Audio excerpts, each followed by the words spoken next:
어제 우리 교회 아이들 데리고 토요문화기행을 다녀왔습니다. 폴란드 천년의 역사를 한눈에 볼 수 있는 아주 좋은 전시회가 있어서 아이들을 데리고 갔다 왔는데요. 제가 용감한 것인지 무식한 것인지 이게 분간이 좀 잘 안 됐습니다. 다들 옴짝달싹 앉고 있는데 우리 애들만 온 사방을 다니는 것 같아요.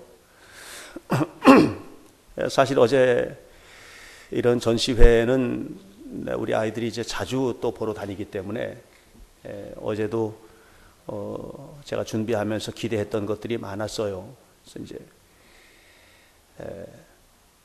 우리가 전시회장에 도착을 하면 항상 1등으로 도착을 합니다. 그러면 사람들이 없어요. 그 시간에는 9시에 오픈을 하는데 없어요. 다니다 보면 한 1시간 반에서 2시간 정도 프로그램을 진행을 하는데 진행하다 보면 꽉 차거든요. 사람들이. 그 정도로 이제 많은 관심들을 가지고 있는데요. 어제는 처음 갔는데 아무도 없는데 끝에까지 아무도 없는 거예요. 야, 메르스가 옛날에 호환 마마보다 더 무섭구나.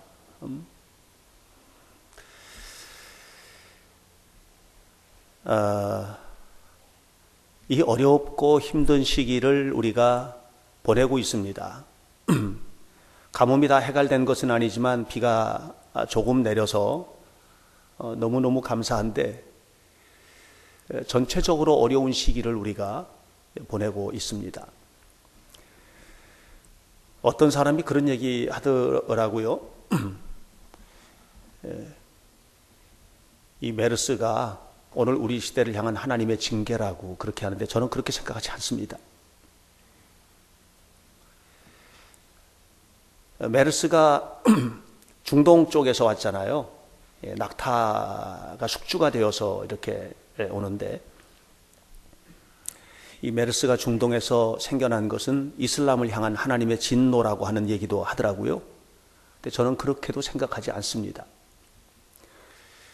그러나 한 가지 제 마음속에 부담으로 오는 것은 이런 어려운 시기를 보내고 있는 우리가 이것이 하나님의 징계다 아니다라고 하는 것을 떠나서 하나님 앞에 이런 시대를 살아내는 그리스도인으로서 건강한 믿음을 가지고 살고 있나 하는 질문을 하게 되는 겁니다. 저는 목사로, 여러분은 평신도로 이 땅을 하루하루 살아가면서 하나님이 너무 기쁘셔서 너무 감당할 수 없을 만큼의 큰 기쁨을 가지고 우리를 바라보시고 행복해 하시는 그런 삶의 모습들을 우리 과연 회복하고 있나? 좀 많이 모자란 것 같다는 생각이 들어요. 우리 모두가 다. 건강한 믿음을 회복하는 출발점에는 하나님과의 만남이 자리 잡고 있습니다.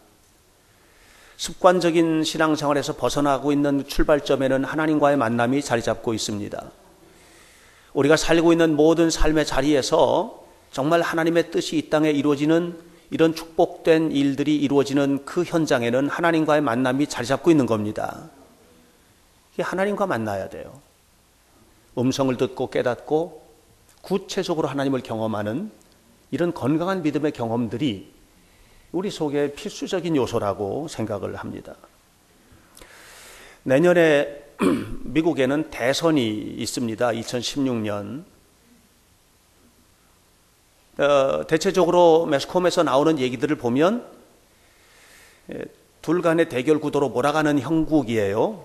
하나는 조지 부시 아버지 대통령의 둘째 아들인 잽 부시와 그 다음에 힐러리 클린턴, 이 둘로 몰아가고 있는 듯한 그런 형국이 있습니다. 그런데 미국 공화당에서 오랫동안 킹메이커로 활동을 하던 한 사람이 있었는데요. 이 사람은 케빈 필립스라고 하는 사람입니다. 이 케빈 필립스라고 하는 사람이 나와서 사회 비평가가 된 겁니다. 그리고 일련의 책들을 썼어요. 그 책은 이런 책입니다. 세 권인데 Wealth and Democracy, 부와 민주주의. 또 한 권을 썼는데 American Dynasty, 미국의 왕조. 그리고 또 한 권을 썼는데 American Theocracy, 미국의 신정정치라는 그런 일련의 책들을 쓴 겁니다. 이분이 이런 책들을 쓰면서 굉장히 고민을 하고 있는 것은 뭐냐 하면, 지난주에 제가 여러분들과 함께 말씀 나누면서 서론 부분에서 101명의 청교도들이 보스턴 근교에 있는 한 작은 고장에 도착을 했다고 그랬죠. 케이프 코드에 도착을 해서 11월 21일, 1620년 11월 21일 그곳에 도착한 그들이 겨울을 났는데 101명이 도착을 했는데 48명이 죽은 겁니다. 한 겨울 동안에 내 사랑하는 형제, 내 사랑하는 아내, 남편, 내 사랑하는 자녀가 48명이 홀연히 떠나가 버린 겁니다. 추위와 굶주림을 견디지 못하고. 그리고 1621년 봄이 되어서 씨를 파종을 하는 그 시기가 되었을 때 그들이 고백했던 고백이 뭐냐 하면, 그래도 하나님은 이곳에 살아계시다는 고백이거든요. 그래도 하나님은 이곳에 살아계신다. 그러면서 그들이 했던 고백은 뭐냐 하면, 모든 삶의 현장, 우리가 살고 있는 이런 삶의 모든 현장은 하나님의 영광을 드러내는 무대이다. 고난도, 아픔도, 어려움도. 자, 그렇다면 오늘 우리가 이 메르스라고 하는 이 엄청난 충격이 사회 곳곳에 지금 드리워 있는 거예요. 검은 그림자처럼, 마치 죽음의 그림자가 드리웠던 출애굽하기 바로 전날 밤과 같은 그런 생각이 드는 거예요. 이런 속에서 우리 그리스도인들이 하나님을 믿는 믿음을 가지고 이런 고통스러운 현장을 오히려 하나님의 영광을 드러내는 건강하고 거룩한 자리로 인식하고 받아들이고, 누구를 비판하고 비난하고 뭐하고, 정부가 잘못한 거는 분명히 맞는데, 대응 잘못하고 한 거 다 맞는데, 그것보다도 우리 한 사람 한 사람이 하나님 앞에서 어떻게 살아야 될 것인가라고 하는 것을 깊이 인식하고, 그리고 내가 있는 이 삶의 자리가, 우리가 살고 있는 이 대한민국 이 땅이 하나님의 영광을 드러내는 땅으로 드러날 수 있도록 하는 이 건강한 믿음의 응답이 우리 속에는 있는가라고 하는 것입니다. 바로 케빈 필립스가 하는 얘기는, 이 미국이라는 땅이 그렇게 청교도들의 건강한 믿음의 바탕 위에 세워진 땅인데, 근데 이 땅에 참된 믿음이 사라져버리고 뭐만 남았냐면 엄청나게 큰 규모만 남은 거죠. 규모만. 엄청나게 큰 교회. 한국도 피해갈 수 없잖아요. 이런 비난에서. 엄청나게 화려한 문화, 사회, 문화 이런 것들만 남았다는 거죠. 어딜 가서 들춰봐도 정말 보배롭고 소중한 믿음의 유산들, 가치들이 남아있는 사람들이 과연 얼마나 있는가. 이게 남아있어야 미국의 미래는 희망이 있다. 그 얘기를 하는 거예요. 저는 한국도 똑같다고 생각합니다.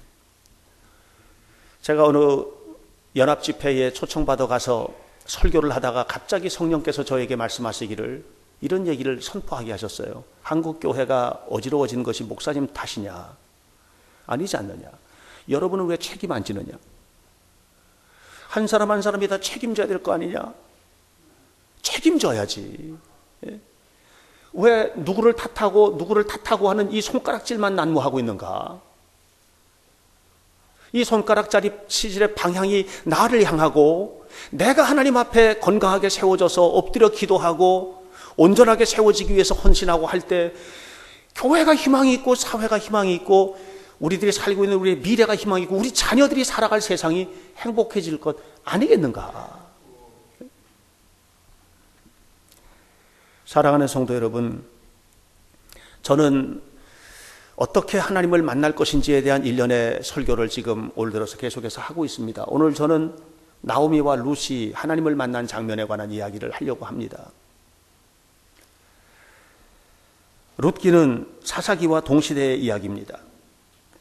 사사기 시대는 어떤 시대입니까? 창조적 소수가 세웠던 가나안 땅의 하나님 나라. 그건 누구죠? 여호수아, 갈렙. 그리고 여호수아 24장에 나오는 여호수아가 이 세겜의 족장들을 다 불러 모아놓고 얘기하잖아요. 하나님께서 지금까지 이렇게 이끌어 오셨다고. 나와 내 집은 이 하나님만을 믿겠다고. 너희들 오늘날 섬길 자를 택하라고. 그렇게 했을 때 그 족장들이 다 이구동성으로 했던 얘기가 뭡니까? 나도 하나님을 섬기겠습니다. 나도 하나님만을 믿겠습니다. 이렇게 해서 시작된 것이 가나안 땅에 세워졌던 하나님 나라거든요. 그런데 한 세대도 지나기 전에 무너지는 거예요. 왜? 세상이 좋은 거예요. 세상이 좋잖아요. 세상이 너무 좋은 거예요. 세상에서 즐기는 게 좋은 거예요. 세상에서 살아가는 게 눈이 멀은 거예요. 하나님을 잃어버리는 거죠. 그래서 창조적 소수로 시작했던 이 하나님의 나라가 타락한 그런 쪽으로 간 거예요. 미국이 케이프 코드에 도착했던 101명, 48명이 죽고 53명 남았는데 53명이 하나님 앞에 무릎을 꿇고 고백하면서 눈물을 흘리면서 했던 고백, 그래도 하나님은 이 땅의 주인이십니다 라고 했던 이 고백이 무너지고, 오늘날 미국이 하나님을 믿는 건강한 믿음이 사라질 때 그 주도권을 중국으로 옮겨버린다는 것, 그게 이제 결국은 켈빈 필립스가 하는 얘기인데요. 하나님께서 이 민족을 어떻게 사랑하시는지 아시잖아요. 어떻게 이 민족을 이끌어 오셨는지 아시잖아요. 하나님께서 하신 거거든요. 하나님께서 하신 거예요. 조선 말, 구한 말에 이 나라가 희망이 없었어요. 아무런 희망을 찾아보기가 어려웠어요. 대원군 세국 정책하고 서양 오랑캐들하고 말 한마디라도 건네는 것들은 전부 다 매국노라고 이렇게 척화에다 써놓고, 그리고서는 꼭꼭 닫아걸고 코쟁이들, 외국신앙 기독교 믿는 사람들 다 잡아다 죽였죠. 다 잡아다 죽였죠. 얼마나 많은 박해가 있었습니까? 수많은 박해 다 잡아다 죽였습니다. 이 나라가 희망이 없었어요. 절망이 먹구름처럼 드려진 그 현장에 그 어두운 공간을 빛과 같이 채워냈던 사람들이 누구냐면 선교사님들이거든요. 선교사님들이 들어왔어요. 선교사님들이 들어올 때 그들이 어떤 나라에 온 줄 아십니까? 거기 가면 죽을 줄 알고 온 겁니다. 여러분, 얼마 전에 몇 년 전에 샘물교회 사건이 일어났을 때 아프가니스탄 그 위험한데 왜 가느냐고 이제 그렇게 했잖아요. 그러면서 교회 선교를 얼마나 비난했습니까? 하나님의 선교를. 근데 그 당시 미국의 선교사들이 한국에 올 때요, 그거보다 1000배는 더 위험한 곳이었어요. 우리나라는 위생시설이 돼 있습니까? 여러분, 양화진 가보십시오. 태어나자마자 죽은 애기, 태어나서 얼마 있다가 죽은 애기, 애기들, 비석도 없는 애기들 무덤이 즐비합니다. 그게 뭔 줄 아세요? 선교사 아이들 태어나가지고 그냥 병 걸려서 죽은 거예요. 그 사람들이 와가지고 어두운 시대에 빛을 밝히겠노라고 학교 세우고 병원 세우고 그러면서 이 나라가 문이 열리기 시작하는 것 아닙니까? 여러분, 정말로 어려운 시대에 어려움을 함께 딛고 일어섰던 것이 바로 믿음의 사람들이고 기독교 신앙인 거예요. 자부심과 자존심을 가져야 됩니다. 그런데 어디 갔습니까? 지금 그거 다. 화려한 교회도 있고 예수 믿는 사람들도 정말 많은데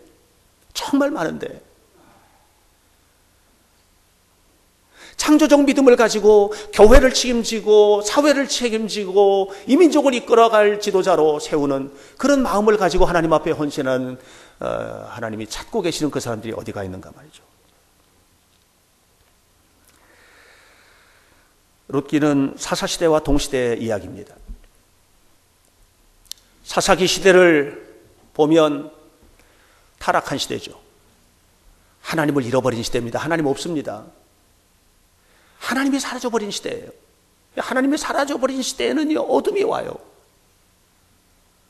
하나님이 사라져버린 삶, 하나님이 사라져버린 민족, 하나님이 사라져버린 기업, 하나님이 사라져버린 가정이 그게 희망이 있을 것 같으지만 거긴 희망이 없다.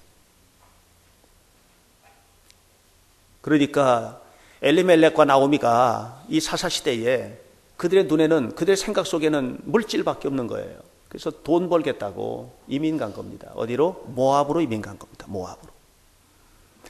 갔는데 돈은커녕 다 잃어버렸죠. 거기 가서 며느리들도 봤는데 남편 잃고 자식들, 아들 둘 다 잃고 여자들만 남은 거 아니겠어요? 이렇게 되어버린 환경이에요. 이게 바로 사사기 오늘 룻기의 배경입니다. 다 잃어버린 겁니다. 나오미가 다 잃어버렸는데 뭐 잃어버렸나 보니까 희망도 잃어버렸어. 남편, 자식 다 잃어버렸어. 돈도 다 잃어버렸어. 뭔가 좀 기대고 있어야 될 게 있는데 기댈 만한 것들을 아무리 잡으려고 해도 하나도 잡히는 것이 없는 그런 상황인데, 놀랍게 모든 것을 잃어버린 바로 그 순간부터 나오미의 입에서 고백되기 시작하는 게 있어요. 그 고백되기 시작하는 것이 뭐냐면 룻기 1장 6절, 8절, 9절, 13절, 16절, 17절 계속해서 나옵니다. 하나님의 이름이 살아나는 거예요. 하나님의 이름이. 그의 마음 속에서 다 잃어버린 줄 알았는데 하나님이 계신 거예요. 하나님이. 그 하나님께로 돌아가면 살 것 같은 거예요. 이 나오미가. 그래서 나오미가 결단을 하는 겁니다. 하나님께로 가야 되겠다.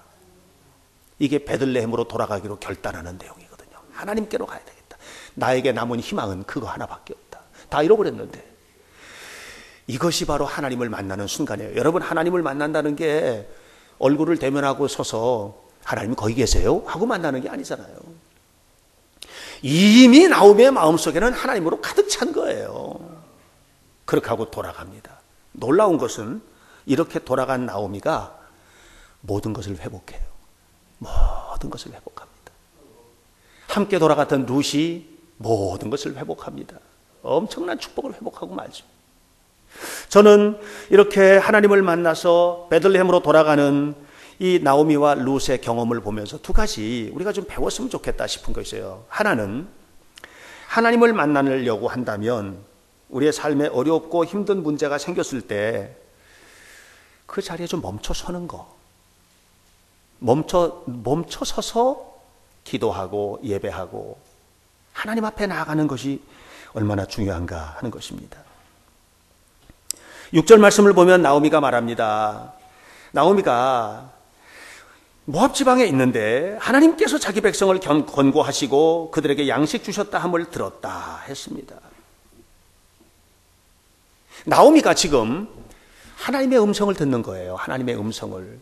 하나님의 부르심을 듣는 거예요. 너 여기 와야 산다 하는 부르심을 지금 듣는 장면이에요.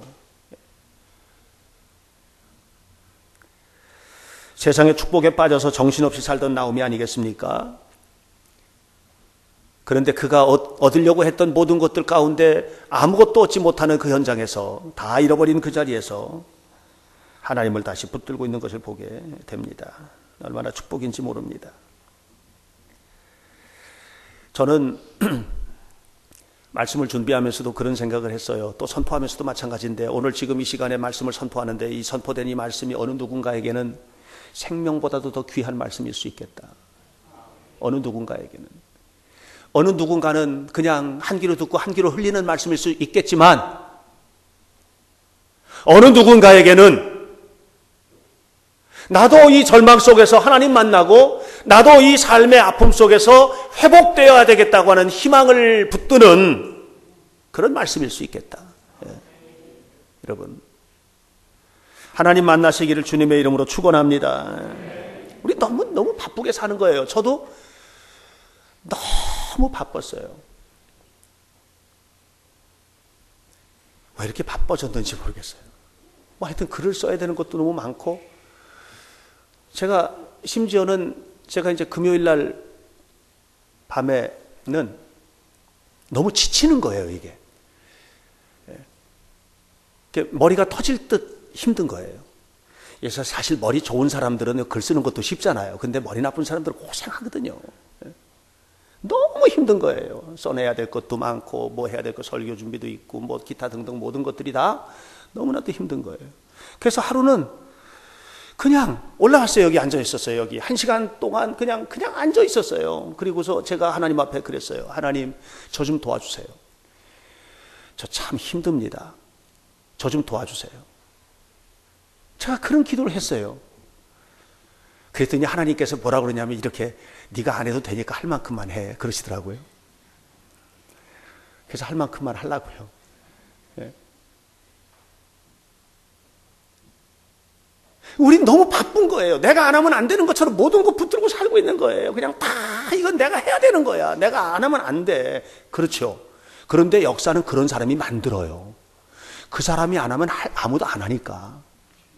그런데 마음은 그래, 내가 안 해도 하나님이 하시고 누군가 또 하시겠지 하는 이런 마음을 한쪽에 싹 갖는다고 하는 게 얼마나 마음이 편해지는지 몰라요. 근데 너무 편해졌어요, 제가.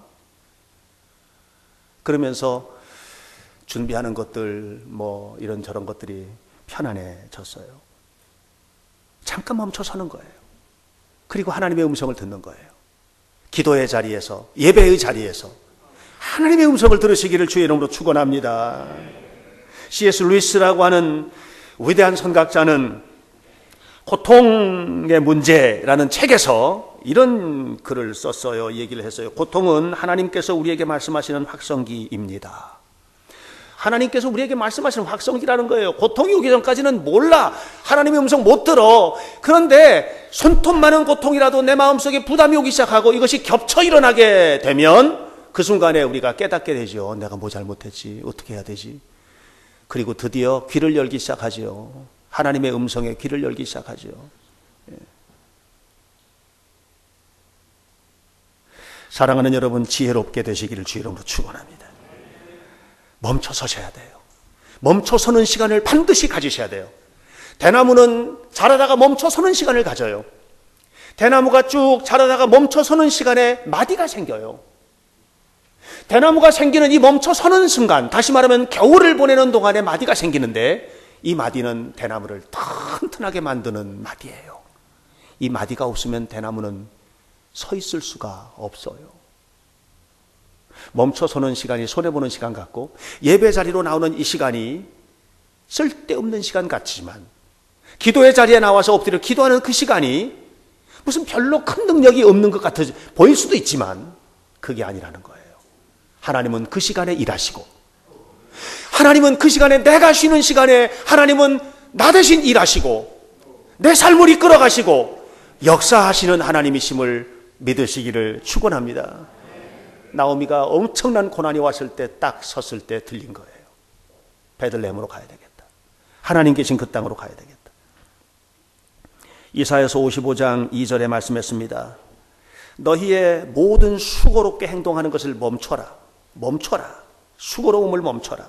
그리고 나를 청종하라. 그리하면 너희가 좋은 것을 먹을 것이며 너희 마음이 기름진 것으로 즐거움을 얻으리라. 멈춰서서 주님을 만날 때 회복됩니다. 여러분의 삶에 그런 놀라운 은혜가 임하시기를 축원합니다. 두 번째 나오미가 깨달았던 것은, 룻과 함께 깨달았던 것은 뭐냐 하면 잘못된 거 알면 돌아서야지 하는 거죠. 잘못된 거 알았으면 돌아서야지. 잘못된 걸 알고도 안 돌아서는 이 교만함은 뭡니까? 돌아서야죠. 이거 아니다 싶으면 얼른 돌아서야죠. 하나님 기뻐하시는 길로 가야 되는 거 아니겠어요? 오늘날은 속도의 시대라고 합니다. 속도전이에요. 빠르게 해야 돼요. 남들보다 더 빠르게 해야 되고 빠르게 가야 되는 거예요. 이 속도의 시대예요. 속도의 시대의 가장 필수적인 조건은 전문성이에요. 전문가가 되는 거예요. 최고의 전문가가 되는 거죠. 그러면 남들보다 빨리 갈 수 있고 빨리 성취할 수 있습니다. 여러분, 우리가 모든 것이 잘 될 때는 잘 몰라요.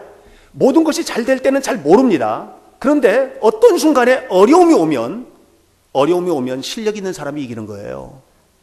아무나 이기는 게 아니에요. 실력 있는 사람이 이기는 거예요. 실력자가 되시기를 축원합니다. 실력자가 되셔야 돼요.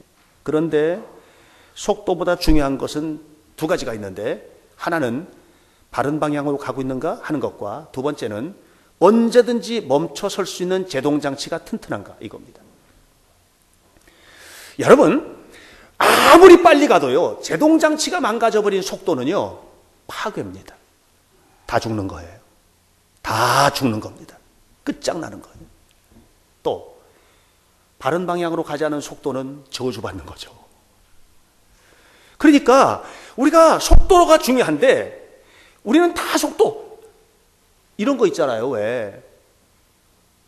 초등학교 6학년 다니는 애가 이미 대학교 가고 천재라. 그런 애들 있잖아요. 부러워요, 안 부러워요? 안 부럽다고 하시는 사람은 별로 없을 것 같은데요. 부럽잖아요. 예. 얼마 전에 제 아내랑 얘기하는데 뭐 어디 제주도인가 어디에 초등학교 아이인데 어디 외국에 가서 뭐 공부한 것도 아니고 그런데 어려서부터 엄마 어디요? 여주요? 아, 여주요. 여주. 아, 근데 얘가 영어를 원어민처럼 한대요. 원어민처럼. 너무 잘하는데 그 동생은 하지도 않는데 누나가, 언니가 하는 거 보고 그냥 따라서 하다 보니까 또 잘한대요. 예. 부럽죠? 아, 부러워, 안 부러워? 예, 다 부럽죠? 예. 어떻게 될지는 더 두고 봐야 합니다. 더 두고 봐야 알아요.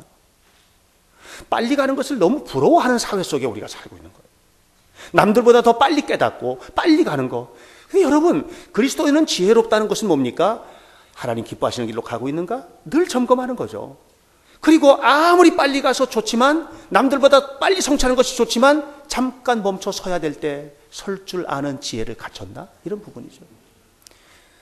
얼마 전에 어떤 아버지가 그 딸이 미국에서 최고의 과학 영재들이 다니는 학교에 다니는 아이인데, 이 아이 미국의 하버드하고 또 어디요? 프린스턴이라고 그랬나? 어딘가 두 학교에 합격증을 받았다고 거짓말을 해가지고 애도 망하고 아버지도 망신당하고 그런 사건이 있었죠.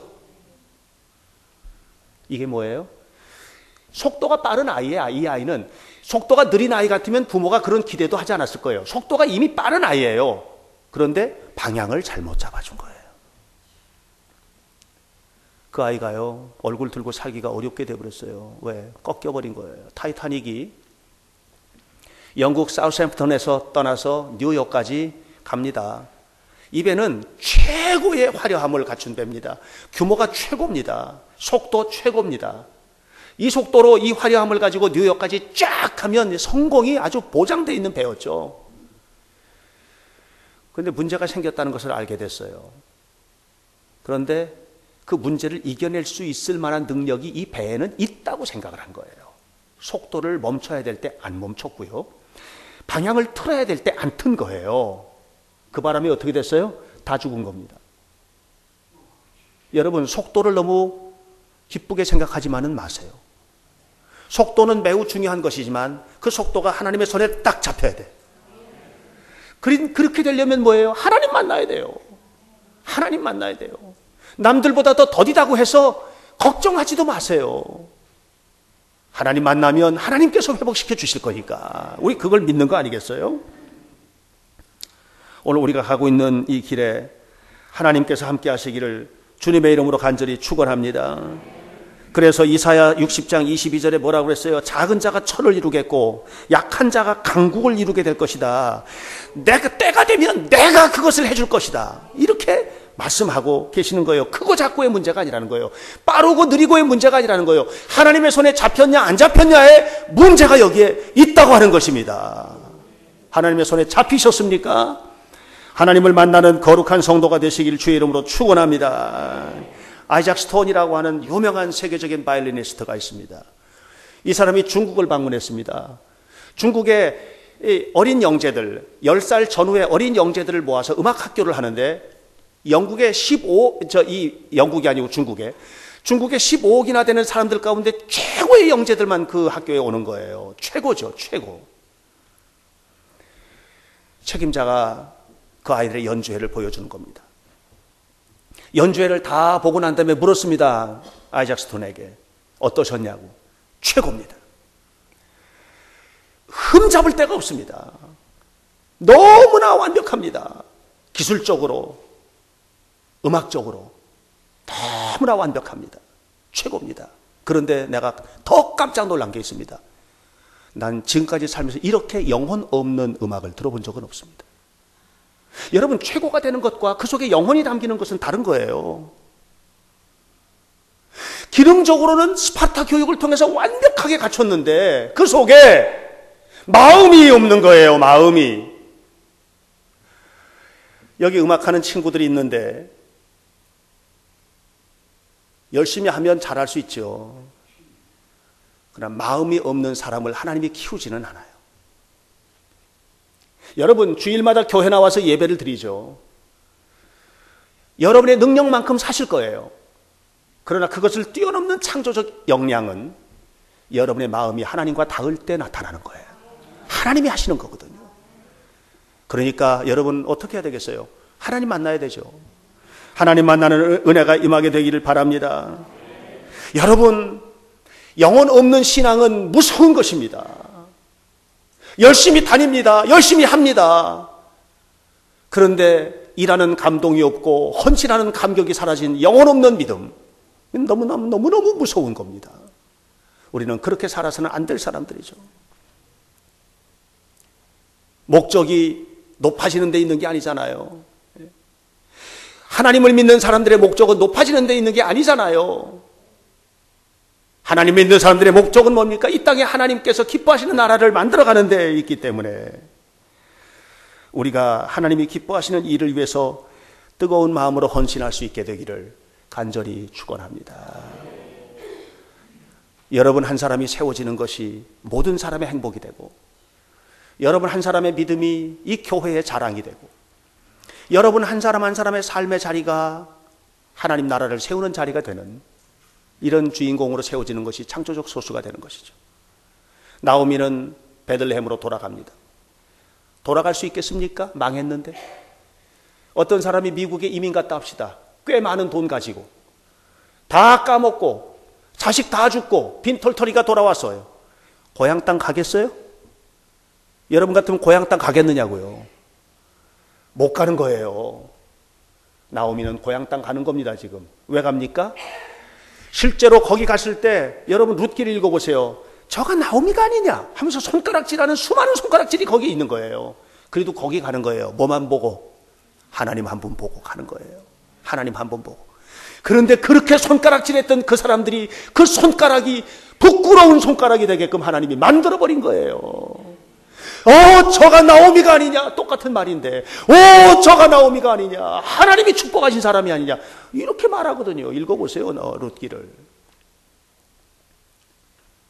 사랑하는 여러분, 우리의 삶의 자리 속에서 건강한 믿음이 나타나도록 이 룻이라고 하는 이 젊은 아가씨가 남편도 잃고 시어머니 따라서 지금 베들레헴 돌아가는데 나를 하나님만 보고 가겠어요. 그러고 가잖아요. 오늘 성경 본문에서 하나님 밖에는 내 눈에는 보이지 않는다고 그러고 가잖아요. 어머니 괜찮아요. 어머니 죽는 곳에서 나도 죽을게요. 걱정하지 마세요. 용기 있게 가자고요 하면서 가잖아요. 하나님 바라보면서. 이 은혜가 저는 우리 현대교회 성도들의 것이 되었으면 좋겠어요. 그러면 여러분 걱정하지 마세요. 하나님이 세우실 거예요. 사랑하는 성도 여러분, 나오미와 룻이 하나님을 만난 겁니다. 고난의 현장에서 하나님을 만난, 하나님을 바라보며 하나님께서 기뻐하시는 자리가 무엇인지 드디어 깨달은 겁니다. 하나님을 만난 겁니다. 그리고 그 자리를 회복했습니다. 그리고 모든 것이 회복되었습니다.